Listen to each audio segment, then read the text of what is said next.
Vous savez, quand la fête est trop belle, un verre cassé ne peut pas arracher la beauté à la fête.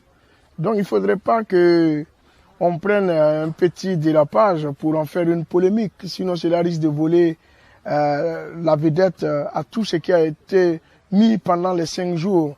Qu'un artiste vienne prester 20 minutes avant et partir.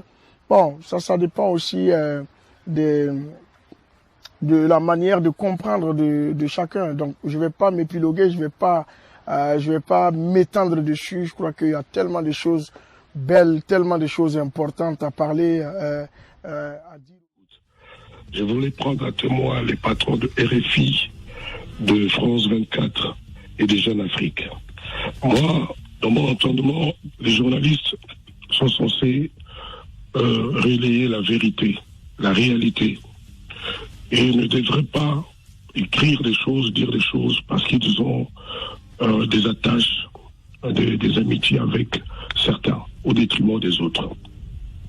Quand j'ai terminé ma prestation au FEMUA, vers 7 heures du matin, il restait encore à peu près 1000-2000 personnes. J'ai salué le public. Je suis rentré à l'hôtel et j'ai reçu vers 10 heures un message de Assalfo de Magic System, qui est, je crois, le créateur du festival. Et c'est lui qui m'a demandé, ça c'était pour la 3e fois qu'il m'a demandé de venir à ce festival. J'ai reçu un message touchant de sa part qui m'a réconforté. Il a écrit: je suis désolé, cher Ndé, j'avais prévu que tu passes vers minuit, 1h du matin, mais les retransmissions en direct télé nous a mis en retard de 2 heures, etc., etc. Et puis, je l'ai aussi entendu dire après que non, on ne devrait pas oublier le festival, la fête, au profit d'un verre, d'une petite bouteille qui se serait cassée. J'ai ressenti ça comme une espèce d'insulte. Je ne peux pas accepter qu'Assalfo, dont je suis le parrain. Moi, j'étais le parrain de Magic System au Zénith. La première fois qu'ils ont joué en France, ils m'ont demandé quand la fête est trop belle, un verre cassé ne peut pas arracher la beauté à la fête.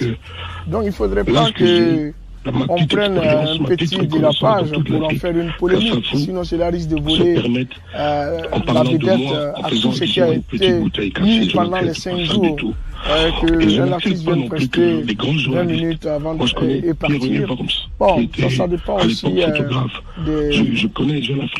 la manière de comprendre de chacun. Donc, je ne vais pas m'épiloguer, je ne vais pas m'étendre dessus. Je crois qu'il y a tellement de choses belles, tellement de choses importantes à parler. Sans vérification, moi j'existe.